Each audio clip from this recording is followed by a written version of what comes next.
I had this friend in high school, Steve, who was deathly afraid of spiders.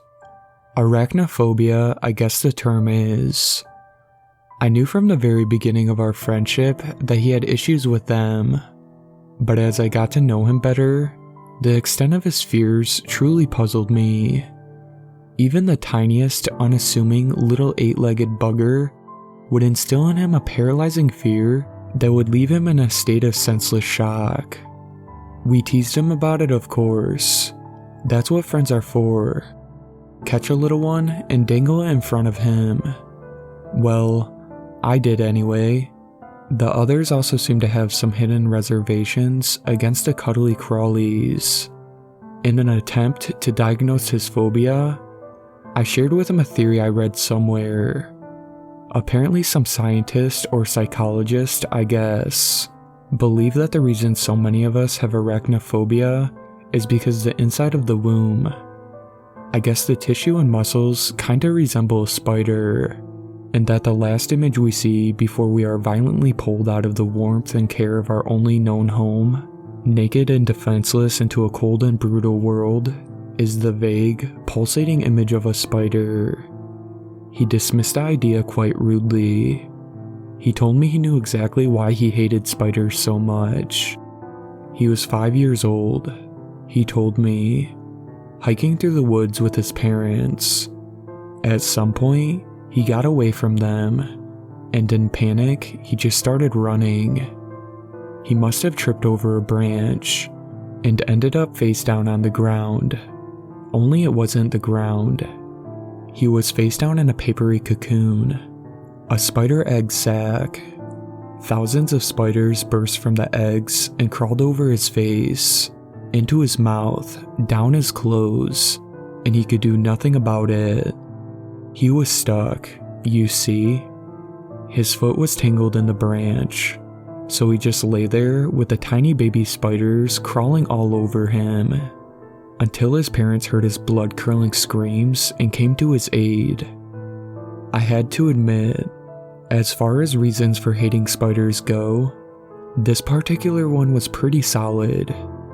I tried a few different approaches in my attempts to cure his fear, like suggesting that on average, only 6.6 people die from venomous spider bites each year, and that bees and wasps kill 8 times as many, or the fact that out of over 43,000 known species of spiders, only 30 or so have been responsible for human deaths, or that it isn't true that you on average swallow 8 spiders in your sleep in a year. Believe me, I know spiders. They wouldn't voluntarily come anywhere near your nauseating breath hole. But it didn't help. His phobia was rooted in trauma. Facts couldn't change that. Maybe a more direct approach would do the trick, I thought. I'd heard about it before. Just subject the person to whatever they're afraid of.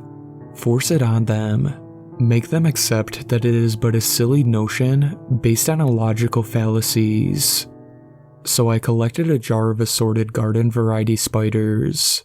You know, small, unimposing, harmless ones. Not too hairy, not too spindly. I carried the jar with me for days, just waiting for the right moment, the perfect opportunity.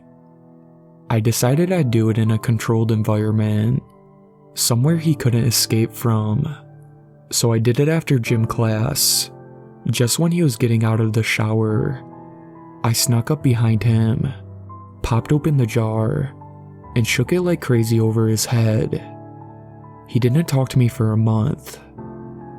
Despite my good intentions, the plan backfired ever so slightly. Realizing there were a dozen or so spiders crawling all over him, he completely freaked out.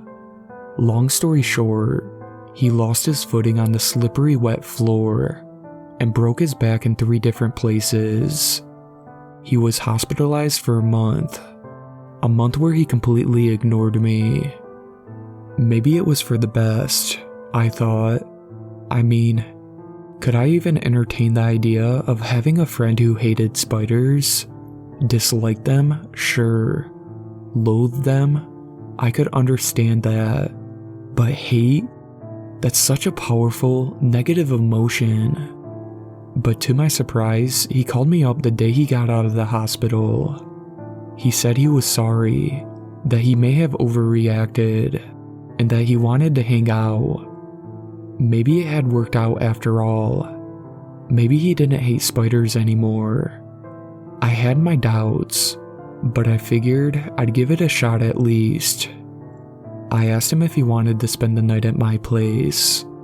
My mother was having one of her weeks, and I could really use the company. It was the first time I'd invited him over. First time I'd invited anyone over, come to think of it. So I was pretty stoked when he said yes. I didn't bother asking my mom. I knew what the answer was anyway. It was definitely better if she didn't know. Steve came around after school, bringing a bottle of vodka and some beers. He seemed to be in good spirits, all things considered. And we spent the night drinking, listening to music, and playing games. You know, just chilling. I told him about the basement, that we couldn't go down there because of Mom. And even though I could clearly see that he found it strange, he just shrugged and gave me a casual sure, whatever. I must have passed out around midnight. Too much vodka, I guess. I really couldn't hold my liquor during Instar. Steve hit me awake a couple hours later. I came to slowly, confused and still pretty dizzy from the alcohol.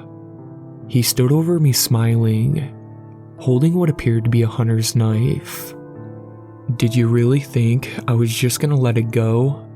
He snarled through his gritted teeth. A sudden rush of realization hit me, and I desperately struggled to get on my feet. Only I couldn't. I couldn't move at all. "Don't bother," he said. "I've tied you up nice and tight. Doesn't feel so good, does it? When someone else takes control?" I attempt to talk some sense into him, but the sounds came out all muffled. I could only lay there helpless as he brought the knife down an inch from my eye. The fear at that point all-consuming. "Don't worry," he grinned. "I'm not gonna kill you. Just, scar you for life."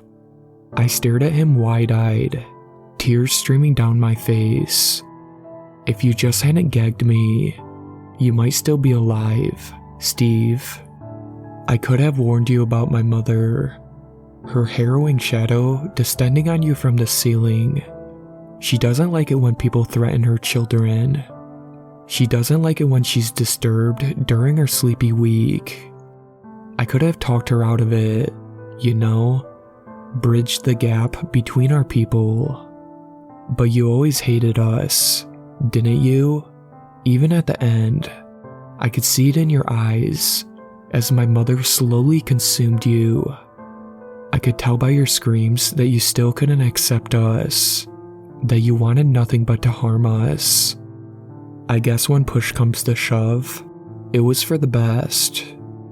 I truly cannot stomach bigotry,